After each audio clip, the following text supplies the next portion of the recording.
good afternoon, everyone, and welcome to today's Fireside Chat, which is on foreign policy and the strategic role of LNG exports. We have a great panel today. Let me say a few words just to put the discussion in context.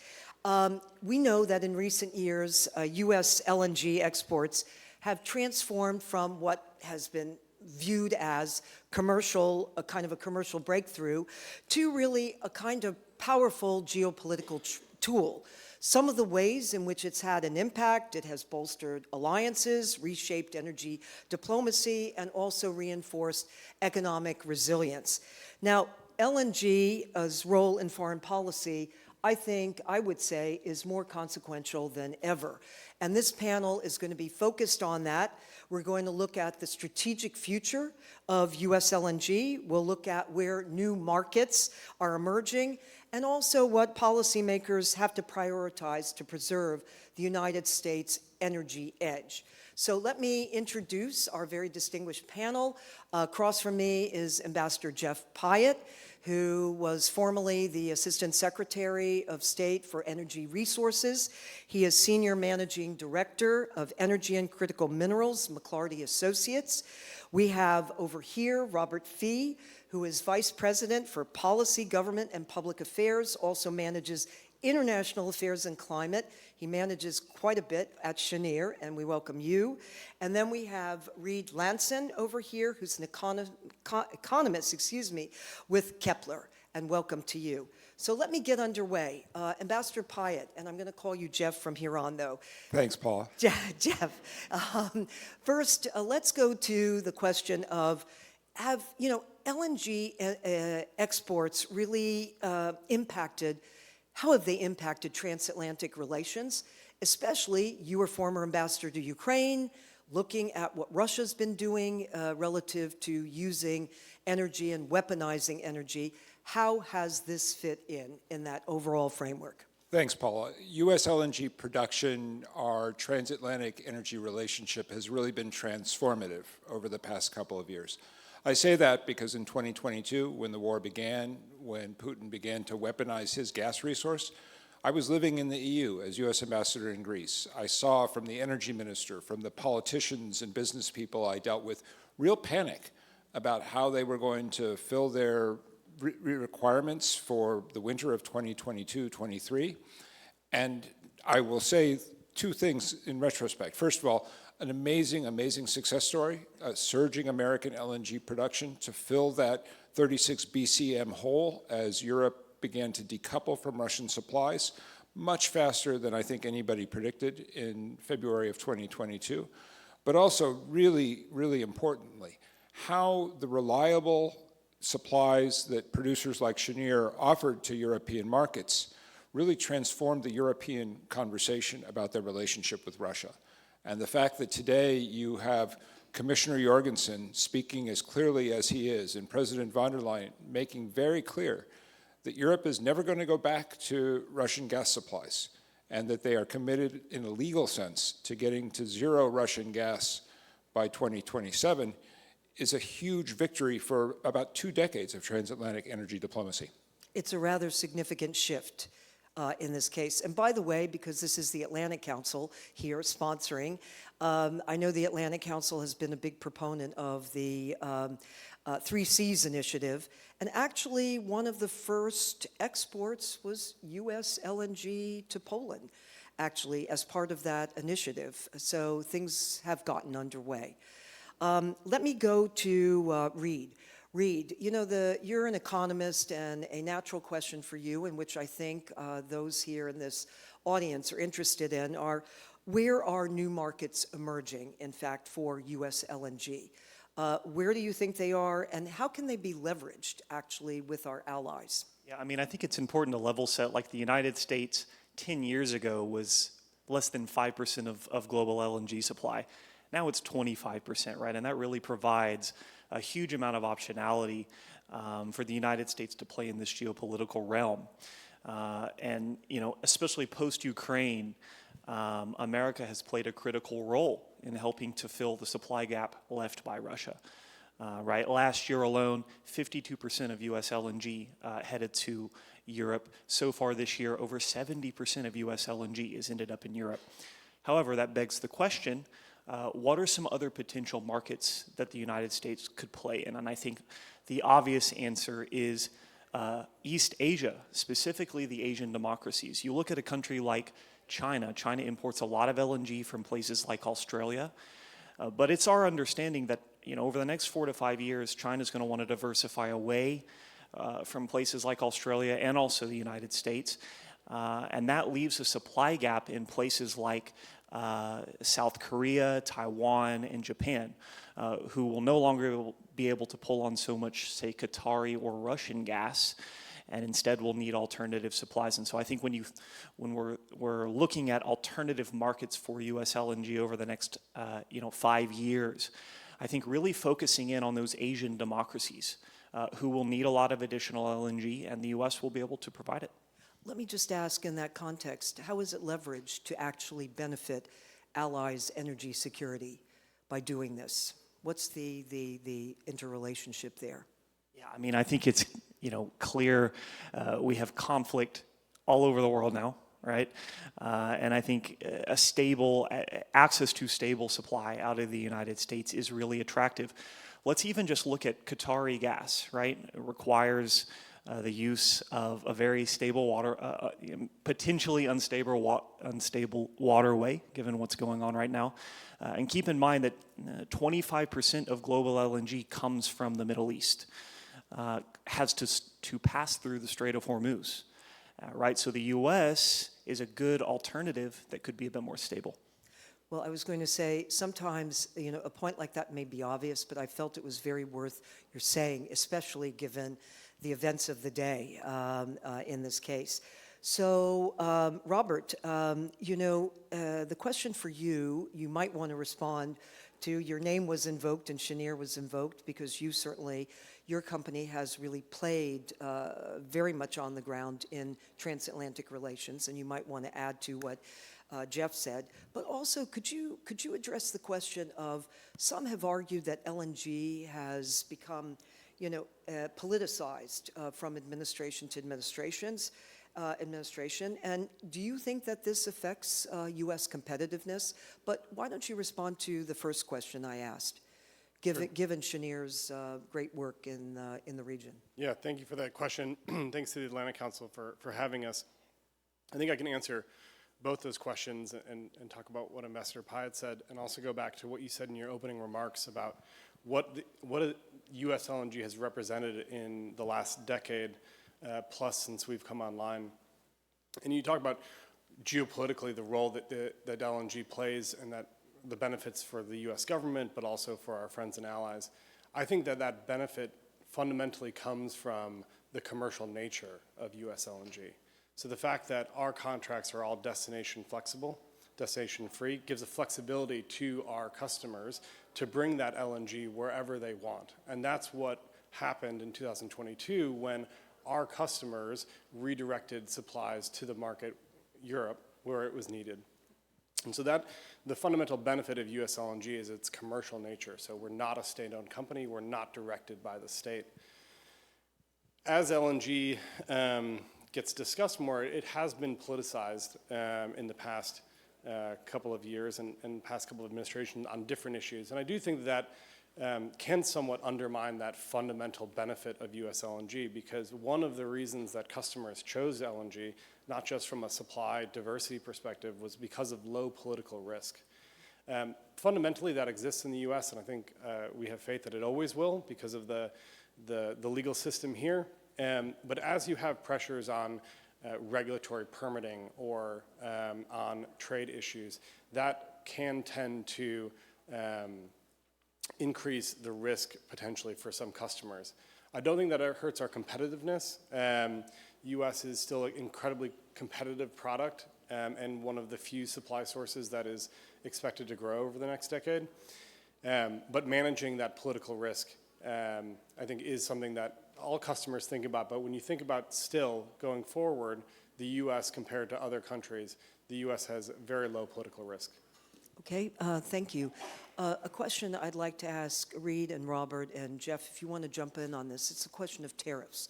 I know that this question comes up, but what is the impact that you see or can we see relative to LNG exports? Yeah, and just to speak on one point that Rob made, Please. the U.S. is actually becoming a center for LNG spot trading. So a lot of historical LNG flows have been on long-term contracts, but now what we're seeing in the Gulf is a lot of players who are, with these offtake agreements, are reselling it back into the market. That makes the U.S. a great swing producer, right? If you have demand that really needs that LNG in any given month, U.S. supply is really responsive to it. Now, I guess, when we kind of think about tariff policy, of course, it brings into question the stability of supply over time. And again, I think it's unclear where all of this is going. But I think when you look at the Trump administration and policymakers more broadly in Washington right now, I think there is a clear understanding that U.S. energy is a critical source of geopolitical soft power. And I think that's something that we'll continue to see moving forward. That's, by the way, if I may add just a footnote to what you said, that's interesting you say it because Ursula von der Leyen, I noticed that her response on tariffs, she wants 0 tariffs.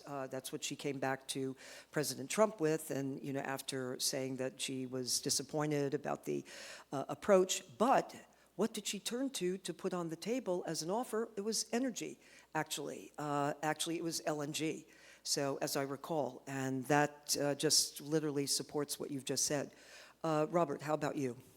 Yeah, and President von der Leyen's not the first European Commission president to talk about buying more LNG. So I think the Trump administration, correctly recognizes the role of U.S. LNG in a way that previous administrations have not.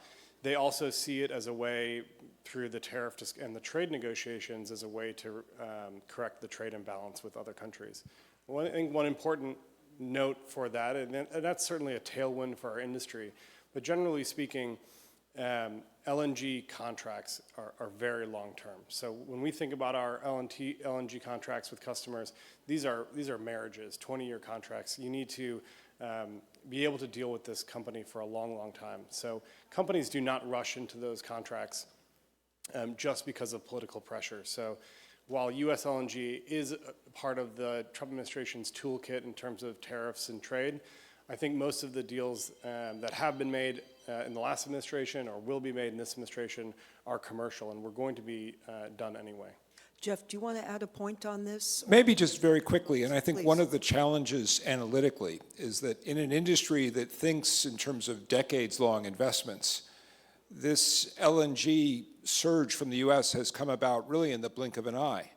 In the course of 10 years, we have grown to be the largest LNG producer in the world. We're going to double that capacity by the end of this decade. And the IEA just came out with their annual global gas report. And one of the things they drill down on is FIDs over the past few years. And one of the data points they point to is that so much of a majority of FIDs in the LNG sector over the past couple of years have come from one market, from the United States. So this geopolitical advantage that we acquire from our gas resource is only going to grow in the years ahead. We need to think about how we use that in our trade negotiations, in our security negotiations, in our alliance relationships with partners in the Asia Pacific and in Europe. But I think we also have to think about what it means for how we talk to our markets, both, and Robert makes the point. I mean, when I was out as ENR Assistant Secretary, I couldn't speak for Cheniere. I could speak for American producers. But governments came to us asking for the signal of reliability, and I would point them to the numbers. But I think it's sort of a whole new part of how we conduct our diplomacy, which emerged, as I said, really just over the course of the past decade. And the last data point I would flag here, the S&P analysis that was published in December on the growth of the U.S. LNG industry, the point that LNG today is a larger share of U.S. exports than corn and soybean together, I think would be a surprise to a lot of people, even here in Washington, D.C. Good data point. Jeff, let me stick with you and pose the question about infrastructure and infrastructure challenges or bottlenecks, ports, pipelines, processing. How does the U.S., what's the best avenue for the United States to deal with such challenges and basically to prioritize its own strategy on LNG? So back to the division of labor between private sector and government, and I was impressed. My friend Toby Rice at EQT at CERAWeek was going around with a hat that said "Build, baby, build," making the point that your question alludes to, that one of the constraining factors right now is building out more liquefaction, more gas transport. Where government can play a critically important role is in the markets. So when I was in government, and even now that I'm out, talking to DFC about how we leverage U.S. trade finance toolkits through DFC or TDA or EXIM in order to facilitate the deployment of new FSRUs, new pipelines, new gas storage capacity. And that's the other part of the Europe story over the past few years since 2022, is the huge growth of regas capacity in Italy, in Greece, in Germany, all of which was facilitated by American diplomacy, but was built specifically to receive U.S. cargoes. Great. Reed and then Robert, let's get your perspective on this issue. How do you see it? It sure helps that a lot of this is happening in Texas because you have no cross-state, a lot of like additional gas productions coming out of the Permian. And it's a lot easier to build an intrastate pipeline. However, with that being said, from the macroeconomist's point of view, I think it really requires a focus at the federal government level to make it clear what companies need to do. Right now, I get a lot of questions that I can't answer about, how do we get this project done, right? What's the next step? Who do I need to speak to in the federal government? And so I think even just simple steps like that to reduce frictions between private industry and the central government, the federal government is super key. Okay, Robert. Pipelines. We have no problem building liquefaction infrastructure. Permitting regulatory issues is a problem in the U.S., and that's not true just for LNG and oil and gas. It's a problem for data centers and renewables, as other panelists have talked about. The limiting factor in the U.S. is going to be pipelines. It is increasingly every day more difficult or time-consuming to permit an LNG facility, but it's still relatively straightforward. Pipelines are a problem, particularly, and that's why you see so many pipelines being built in Texas that can reach the Gulf Coast, but we'd really love to get some of the Marcellus gas from, more Marcellus gas from Toby Rice and EQT down to the Gulf Coast. But we really need to figure out how to build things again in this country and do so in a timely manner. All right. Jeff, I want to especially ask you this question because, the title of this is about foreign policy and looking at LNG exports. And so relative to diplomacy, that term is used in energy diplomacy. You were the assistant secretary in this regard. So what would you say, how has this reshaped global energy diplomacy? I think earlier, you gave points about what has shifted and changed, but take it a little bit deeper in terms of the connections with different allies, partners, growing relationships. How has it been used in a geopolitical state and also in the context of geopolitical or great power competition? So our energy resource, our LNG resource, has been indispensable to the ability of the United States to support Europe's decision to decouple from Russian gas. That's a decision that will have legs.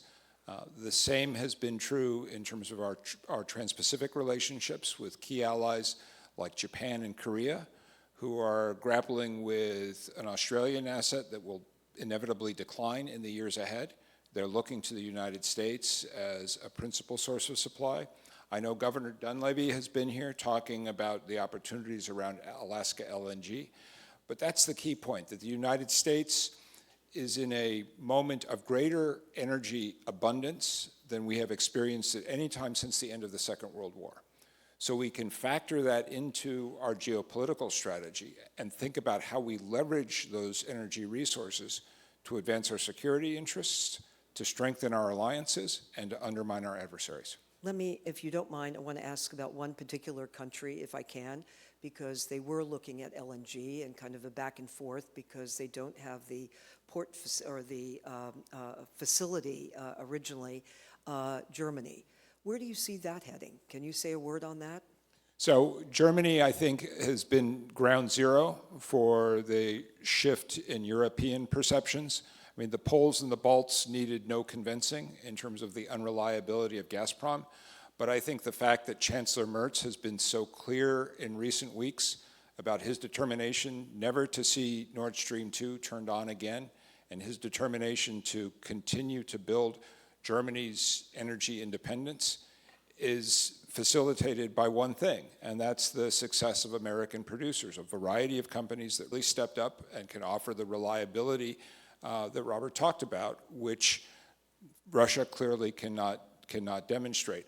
I think the debate inevitably, because German industry became so highly dependent on Russian gas supplies, we're going to have to rejoin that debate from time to time, and I think that's where consistency from the White House and from Washington is so important in terms of the reliability of American production, and as we've heard, there is no resource constraint in terms of U.S. gas exports, but also our determination to be a reliable supplier and to ensure that we are not empowering our adversary in Moscow by letting off the pressure that the State Department has led on Novatek, on Arctic LNG 2, on the sanctions that we pursued against the Shadow Fleet, on the work that many, many people across the U.S. government did after February of 2022 to reduce Russia's oil and gas revenue as fast as possible. Thanks for putting that in context. I think it was important to have that kind of specificity, particularly about that shift in Germany, for example. Let me just ask, Robert or Reed, do either of you want to jump in on this particular question from your perspectives? Both of you. Reed, go ahead. Yeah, I mean, I think it's just thinking more broadly about where Europe is right now. They are stepping back from a reliance on Russian gas. We'll see what happens on the LNG side. But kind of, I quoted some statistics earlier in this chat about, half of U.S. LNG is going to Europe. Keep in mind, 40 to 50%, depending on the month, of European LNG is being sourced from the United States as well. So I think it's just really important to understand that this trade flow is really critical. And, as the U.S. continues to see exports grow over the next 4 to 5 years, it's really important that we emphasize this trade partnership because it's clear Europe needs our gas and they're a key source of a key market for producers in the U.S. Okay, and Robert, would you like to comment on this? Sure, I'll just, I guess, bring it in a little bit of a different direction and just say that there is incredible alignment between the U.S. and the EU on these trade issues. There also is from the role of LNG, and that includes from a climate perspective. And so the U.S., particularly U.S. companies, have been some of the leaders in taking action on methane emissions. We now see the European Union taking action with a methane emissions regulation that will impact imports of LNG. And so I think the Europeans and the U.S. need to keep that close relationship in mind when we think about how do we practically implement that regulation, because right now there's a gap between what U.S. companies are doing and what U.S. regulations are doing and what the EU is requiring. And that's going to be difficult, not for European supplies, but when you think about the rest of the world, the U.S., if the U.S., the leader in these actions, is having difficulty meeting this regulation, what is that going to mean for the rest of their suppliers? Okay, great. We have about 5 more minutes, and in these 5 minutes, I wanted to have a question, a kind of closing question that I think is important for each of you to address, and I'm going to start with Reed, and that I think is important for all our participants in the Atlantic Council, the Global Energy Forum. So Reed, really what would you say the next decade is going to look like for U.S. LNG diplomacy and our energy export? What is it going to look like? And also, what would you say are the most important issues that need to be highlighted for policymakers in order to prioritize and maximize and get this right? Yeah, I think it's clear to understand, again, the U.S. is going to be a key supply driver over the next 5 years. Just consider, by the end of 2026, we see U.S. LNG exports at more than 11 million tons per month. That's an additional 2 million tons per month relative to where we are now, right? That's a huge increase, and again, this kind of builds on this 10-year rapid build-out that we have seen. I think it's important to focus in, again, on the economic benefits. And again, if you're an American policymaker going out and engaging in trade talks with other countries, really focusing on the fact that U.S. LNG supply is going to play a critical role in driving down your big natural gas and LNG price benchmarks in places like Europe and Asia, right? The JKM and TTF benchmarks that right now will often trade at $10 or $15, even $20 above Henry Hub, right? There is a lot of opportunity to pull these prices lower and improve economic outcomes in a lot of these big importing economies, and that's a real opportunity. By the way, before we go to Jeff, because we're here in the nation's capital and certainly the executive branch has been pushing this, do you feel confident that the legislative branch is doing the same on this issue? Yeah, I think there's a lot of understanding and willingness at the legislative level that, again, kind of going back to what I said earlier, there's a tremendous amount of soft power, right, that comes with being able to export a lot of U.S. commodities, LNG to oil, a lot of other stuff, right? And so I think it's in the best interest of the American people, right, to pursue these policies. And that means that, the focus on the Hill is there. Okay, Jeff? So looking out a decade, the world is going to need all the energy it can find. And especially in the developing world, we've just scratched the surface in terms of the ability to receive LNG cargoes and to use LNG critically to accomplish what we've accomplished in the US, where we have lowered the carbon intensity of our energy system by substituting coal for gas in thermal generation. A lot of this is a story of American innovation. When I talk to ExxonMobil or Chevron, and I hear what they're doing in their gas production for electrification and better abatement and monitoring of methane and fugitive emissions. Post-government, I've been working with Accelerate and what they do with their FSRU assets, the speed to market that resource provides. What Venture Global's been doing with its modular designs. This is a new industry, only a decade old, and you have to imagine seeing the pace of innovation that the industry has already demonstrated that there's going to be further dramatic progress, but you're also going to see a widening of the market.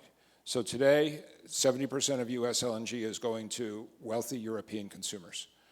But a decade from now, I expect you'll see a lot more cargoes going to markets in South America, in Africa, in Southeast Asia, because the energy demand is there and because of the growth in demand for electrification that the IEA has documented. All right, great, thank you. And Robert? So luckily, I don't think it's going to take a decade, right? What is going to happen in the next few years, to use MTPA, because we're in the LNG industry, but keep it round numbers for everyone. Global LNG industry is 400 million tons today. The US is 100 million tons, 25%. In the next 5 years, the US is going to get to 200 million tons. Incredible growth. Rest of the LNG industry is going to add around a similar amount, primarily coming out of Qatar. So the total LNG industry in the next 5 years gets to 600 million tons, of which the US is 200. So it moves from 25 to 30% market share. That supply wave in the next few years is going to dramatically reduce global prices, global LNG prices, and that's going to lead to a reversal of what happened after 2022, which was that LNG was all flowing to Europe because Europe was the highest priced market, and they priced out other markets like Pakistan and Bangladesh notably. One of the results of that was an incredible resurgence in coal use and carbon emissions. So IEA predicted in 2020 that 2013 was the peak of coal utilization. Well, we've peaked coal utilization every year for the past 4 years, and that is on pace to continue. So we need that LNG supply wave. Some of the questions going forward is how much more can the US build? So we have 100 million tons of growth that is coming, probably could do another 50 within the next decade. That'll depend in part upon domestic pipeline build-out and economic issues with inflation in the US. So I think we're going to see that incredible growth in the LNG industry. The question is, how deeply does that supply wave permeate the rest of the market? And so are other nations outside of Europe and those who have the 40 countries-ish that have historically used LNG, if more can enjoy that flexible supply? So what I hear from all three of you in conclusion is that LNG is rather exciting. It's already really brought about significant change, and that more change is to be expected. But you also added the cautionary note, there are going to be some challenges in the time ahead that have to be dealt with. So this has been a great panel. Really thank you three distinguished panelists for coming, and please join me in thanking them for coming this afternoon.